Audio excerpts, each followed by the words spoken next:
Hey guys, welcome back. Today I'm gonna do an experience video.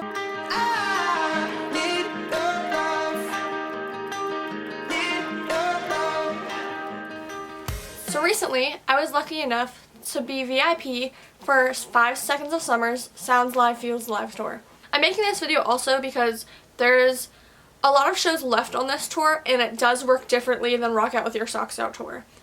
I will also be lucky enough to go to the Atlanta show this year, and so I kind of wanted to send it to my Atlanta friends so they knew what to expect. So I wanted to talk about what to expect when you go to Soundcheck this year. I also was able to go last year and things were pretty different. My show was Bristow, Virginia, July 8th.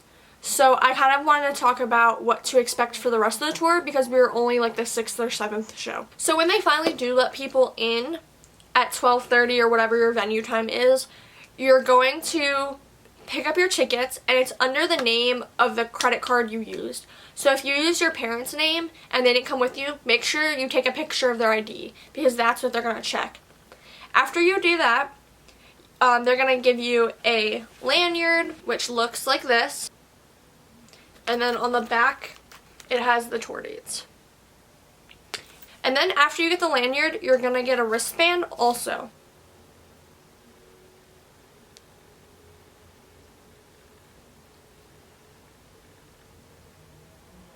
Just a heads up, the wristband, they probably won't push all the way to your skin. There's a black button right here.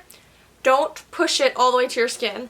And I'm saying that because I have an issue where I can't get mine to loosen. And I don't want to cut it off. It's not too tight where it's uncomfortable, but it's tight enough where I wish it was a little bit looser. Also, she put it on me upside down, and I didn't catch that before I tightened mine because she put it on pretty loose. And she was like, you can adjust it. So I went to try and flip it around, and I can't loosen it. I know there's a way, but I can't figure it out. So this year they added more people onto the Soundcheck list. And last year I think there was about, at my venue personally, 200 of us at most. Probably not even 200 people. And Soundcheck only came if you got a floor seat. This year for Sounds Live Feels Live, it's a little bit different. It was sold standard with floor seats, but it was also sold if you had section like 100. And also, I recently found out some people were able to upgrade. So even if they sat in section 200 or something, they were able to attend Soundcheck, but they just didn't get a floor seat. They just had to add extra money onto their original ticket price. Whereas the floor seats, it was included in the floor seat price. So what I'm talking about is specific to my venue, and I know each venue is a little bit different, but it's all basically the same. So first off, each venue controls how many people are in. Not the band, it's up to the managers and the venue. Some venues are like you have to have at least 500 to 1,000. That's just how some venues work. My venue was specifically one of the bigger ones. Our check-in was between 12 and 3:30. Our venue only allowed people to line up at 10 a.m. That was a very important key for most people because our venue probably allowed 400 people in Soundcheck. We filled up the floor section and we like almost filled up section 100. Soundcheck is general admission. They do not do it based off of your seat. So even if you have the front row seat for the show, it doesn't mean you're guaranteed to get front row for Soundcheck. How it works is whatever your venue allows you to line up, which mine was 10 a.m., but they didn't bring people in until noon. So I know some girls who had got there like exactly at 10 a.m. I was even checking Twitter and some girls had gotten near the venue and they just didn't go straight to the venue at like 9:30. They just were kind of hanging around. Like there was a shopping center down the street that they stayed at. And then that way, as soon as it hit 10, they were in line. That way you're guaranteed a front row spot because they feed you in the middle section of floor. So you're center to the stage. Like you're dead on looking at the center of the stage. If being close in Soundcheck means a lot to you and getting your question to them means a lot to you, go early. Go as early as your parents will let you. Go as early as you can. So when you go to Soundcheck, you're definitely, if you're lining up early, you want a lot of water. It was 98 degrees. It was really sunny. It was raining on occasion, you definitely need water. We were there from 3:30, and then by the time we sat down at 4:30, I literally thought I was going to pass out for a couple of minutes because it was just so hot. And it's hard to sit down, especially once the line starts moving. Like, if you're there at 10 a.m., you can sit down all you want, but we were there at 3:30, so we were constantly pretty much moving. The line was so long, it wrapped around our venue, so the line was constantly moving up to get closer to the seats. So we didn't have much time to sit down. Water is key, and they're gonna provide water for you, but water, sunblock, phone chargers, all very important, because once you're in the venue for soundcheck, you can't leave. You can't, like, if you drive like I did, you can't go back to your car and sit in the AC or anything. You have to stay in the venue. After 3:34, they're gonna start moving the line. Like I said, there's 300 to 400 people in my specific soundcheck. Lines start to move at about exactly 4. They would not let people in past 4. So we were pretty far back, where I think we were like the last 2 rows. The girl who does the questions didn't even come to our side. So what happens is when you get seated, first off, they're going to tell you no phones, no video, no pictures. They're strict about that. They will tell you to leave. What I did specifically was I recorded audio as soon as the boys came out, because they're not like staring you down. You can slip your phone out into your pocket and hit the voice memos. So that's what I did last year. I didn't do it this year. Here's my audio recording from last year, so you can get a gist of how it's gonna sound from where you're sitting.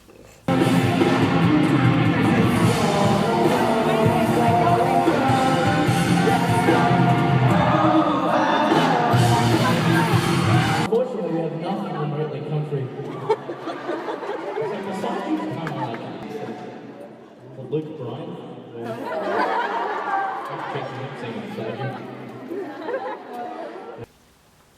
So basically, if you really want to keep the recording, audio play it. The boys are going to come out and they're going to play one song. So far, they've been playing Catch Fire. The last song, if they do a second song, is completely up to them, or if they ask. So after they play the one song, everyone has to sit down. The boys are going to come up to the front of the stage and they're also going to sit down. There's going to be a girl walking around, and she's going to ask people to raise their hands if they have a good question. Nothing like, Michael, what's your next hair color? Or what's your favorite color? Or something that they get asked often. They really want it to be very unique. So she's going to walk around to as many people as she can and ask them what their question's going to be. And she'll tell you yes or no. Last year, I got a maybe on one. But like I said, this year we were far back. She didn't come to my side. She kind of stuck around to the floor and kind of the ends and the middle. She didn't really come too far back, which is understandable because she literally has a couple seconds from when somebody asks their question and the boys answer, and then somebody else goes. So she has to be quick. And they don't want to drag soundcheck out. I think ours was about 45 minutes. Last year I know it was 30 minutes, but this year it was definitely longer. I guess that's the price of having more people. You get more questions in. The more people who get questions in, the longer it goes. And as long as they're good questions, they're going to want to keep them going. So after, I think we took about 15 questions this year.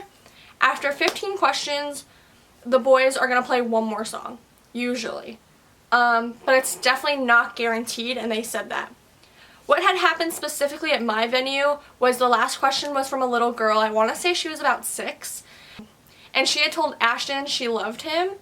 And so he asked her specifically, he was like, well, what song out of any song would you want to hear right now? She said, Don't Stop, and many know that that's not a fan favorite. Even the boys knew, and they were like, well. So they played Don't Stop, and then they played Out of Our Limit. We got 2 songs. That's not going to happen everywhere. So we got 3 songs, and that's not going to happen everywhere. Usually they stick to about 2. If they're rushed on time, they'll play 1. But all in all, it's so much fun. It's a great experience because usually the songs they soundcheck, they don't play on stage when they come out that night. So you definitely get to hear more than more people would. Since we had 400 people, it wasn't as intimate, but still intimate. Especially if you're in the front, because you literally get to see their faces. Like, they're sitting on the edge of the stage. Last year, like I said, we were like 8 or 9 rows back, and I could see the boys perfectly. It was a perfect view, and it was really intimate because there was only a very small group of people. This year, like I said, each venue varies.